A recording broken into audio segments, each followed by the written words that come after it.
Hello everyone, welcome back to my channel. तो आज के वीडियो में हम पढ़ेंगे BSc nursing 5th semester, subject child health nursing volume first. ठीक है, तो हम लोगों ने इसका पार्ट 1 कवर कर लिया है। तो जो हमारी यूनिट स्टार्ट थी वो है integrated management of neonatal and childhood illness. ठीक, तो हम लोगों ने पार्ट 1 में देखा था इंट्रोडक्शन, डिफिनीशन और ऑब्जेक्टिव्स क्या होते हैं IMNCI के, गोल्स क्या हैं और एम्स क्या होते हैं। तो आज के वीडियो में हम पढ़ेंगे कंपोनेंट्स ऑफ IMNCI। ठीक, तो IMNCI के कंपोनेंट्स क्या हैं तो हम देखते हैं। तो इसके 3 मेन कंपोनेंट्स हैं। पहला है इम्प्रूविंग केस मैनेजमेंट स्किल्स, दूसरा है इम्प्रूविंग हेल्थ सिस्टम, थर्ड है हमारा इम्प्रूविंग फैमिली एंड कम्युनिटी। तो पहले में जो हमारा दिया है इम्प्रूविंग केस मैनेजमेंट स्किल्स, इसमें क्या है, health workers are train to identify and manage childhood illness effectively. इसमें क्या होता है, जो हेल्थ वर्कर्स होते हैं उनको प्रॉपरली तरीके से ट्रेन किया जाता है कि वो भी किसी भी सिक चाइल्डहुड या फिर नियोनेटल को कैसे आइडेंटिफाई कर सकते हैं और उसको इफ़ेक्टिव तरीके से कैसे ट्रीट कर सकते हैं। ठीक, तो उसमें जैसे हेल्थ वर्कर्स में कौन कौन आ सकते हैं, डॉक्टर्स भी आ सकते हैं, नर्सेज भी आ सकती है, health ANM, GNM, health staff, ये सारे हमारे हेल्थ वर्कर्स हैं। इसमें ट्रेनिंग प्रोग्राम्स क्या होते हैं, 11 डेज़ बेसिक कोर्सेज, मतलब कि इसमें एक प्रोग्राम कंडक्ट कराया जाता है जिसमें 11 डेज़ तक टीच किया जाता है हेल्थ वर्कर्स को। किसके लिए, कि वो जो बेसिक मैनेजमेंट ऑफ नीडेड, मतलब बेसिक मैनेजमेंट नियोनेटल या फिर चाइल्डहुड का होता है उसको कैसे कर सकते हैं। और फैसिलिटेटर ट्रेनिंग दी जाती है, फॉलोअप ट्रेनिंग के लिए की जाती है। तो ये हमारा improving case management of skills का। नेक्स्ट हमारा है इम्प्रूविंग हेल्थ सिस्टम। इसका मेन फोकस क्या था कि focus on making the health system strong and effectively, मतलब जो हमारा हेल्थ सिस्टम है उसको स्ट्रॉन्ग और इफेक्टिवली बनाने का। ठीक है, तो इसमें क्या था, एसेंशियल ड्रग सप्लाई करना, रिफरल सिस्टम होना चाहिए, मॉनिटरिंग एंड सुपरविज़न होना चाहिए, अवेलेबिलिटी ऑफ ट्रेंड स्टाफ। ये ठीक। थर्ड हमारा था इम्प्रूविंग फैमिली एंड कम्युनिटी। इसमें क्या फोकस किया गया था कि जो पेरेंट्स है और कम्युनिटी एरिया है वहाँ पे प्रॉपर तरीके से एजुकेट किया जाए किसके बारे में, कि जो चाइल्ड का केयर कैसे करना है, उनको डिजीज़ से प्रिवेंट कैसे करना है, ठीक है, नियोनेटल की केयर कैसे करनी है, वो सारी चीज़ें हम इम्प्रूविंग फैमिली एंड कम्युनिटी करना है। तो इसमें किस किस चीज़ के लिए हमको एजुकेट करना है। पहला हमारा है ब्रेस्ट फीडिंग। तो ब्रेस्ट फीडिंग मेनली होता है कि हमको प्रॉपर उनको बोलना है कि 6 मंथ तक हमको ब्रेस्ट फीडिंग कराना ही है बेबी को। ठीक, नेक्स्ट हम उनके न्यूट्रिशन को देखेंगे, इम्यूनाइजेशन हम केयर देखेंगे, होम केयर कैसे करना है, उनको कैसे डिजीज़ से प्रिवेंट करना है, उनके हाइजीन को कैसे मेंटेन रखना है। ठीक, रिकॉग्निशन ऑफ डेंजर साइन, कोई डेंजर साइन दिखता है तो हमको उसको तुरंत ट्रीट करना है, बताना है।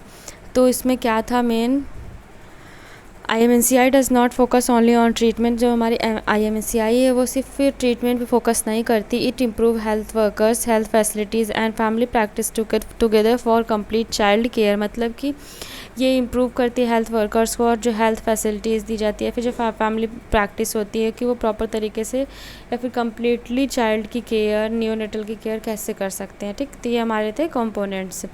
आगे हम पढ़ते हैं प्रिंसिपल्स क्या क्या हैं इसके। तो दिया है प्रिंसिपल, या फिर हम इस क्या बोल सकते हैं, स्ट्रेटजीज़ ऑफ IMNCI। पहला है हमारा assessment of all sick children. इसमें क्या है, जितने भी सिक चिल्ड्रेन हैं हम उनको कैसे असेसमेंट करना है। तो इनका मेन फोकस क्या था, every sick child should be checked completely, not only to for one complaint. मतलब कि ये इसमें यह बताया गया कि अगर कोई भी चाइल्ड आता है किसी भी कोई भी सिम्टम्स लेकर, कोई एक सिम्टम्स लेकर आता है तो हमको उसको पूरा चेकअप करना है, पूरा असेस करना है, सिर्फ एक कंप्लेंट को ही नहीं देखना। ठीक, child age 2 month to 5 year are assessed for general danger signs. अगर कोई भी चिल्ड्रेन है, मतलब हमको अंडर 5 ईयर्स तक कोई भी चिल्ड्रेन आता है तो हमको पूरी तरीके से उसको असेस करना है। या फिर कोई जनरल डेंजर साइंस तो सोने है, उसको न्यूट्रिशन को, इम्यूनाइजेशन को, ये सारी चीज़ें हमको क्या करनी है, असेस करनी है।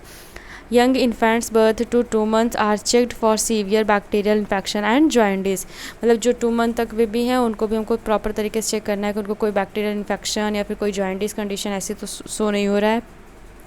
नेक्स्ट हमारा है रूटीन असेसमेंट। रूटीन असेसमेंट क्या इंक्लूड होते हैं, हमारे जो मेन सिम्टम्स है हमको उसको देखना है, न्यूट्रिशनल स्टेटस चेक करना है, इम्यूनाइजेशन स्टेटस चेक करना है, प्रॉपर तरीके से फीडिंग देखनी है कि फीडिंग प्रॉब्लम्स कोई तो नहीं है, या फिर कफ या फिर कोई डिफ़िकल्टी ब्रीदिंग, ठीक, डायरिया, फीवर, ये सारी चीज़ें हमको रूटीन असेसमेंट में करना है। थर्ड है हमारा use of limited clinical sign. इसमें क्या बताया कि ओनली इम्पॉर्टेंट और reliable clinical sign are used for diagnosis and classification, मतलब हमको एक्यूरेटेड जो हमारे डिजीज़ या फिर जो साइन सिम्टम्स दिख रहे हैं उस पर वर्क करना, यूज़ करना है उसको।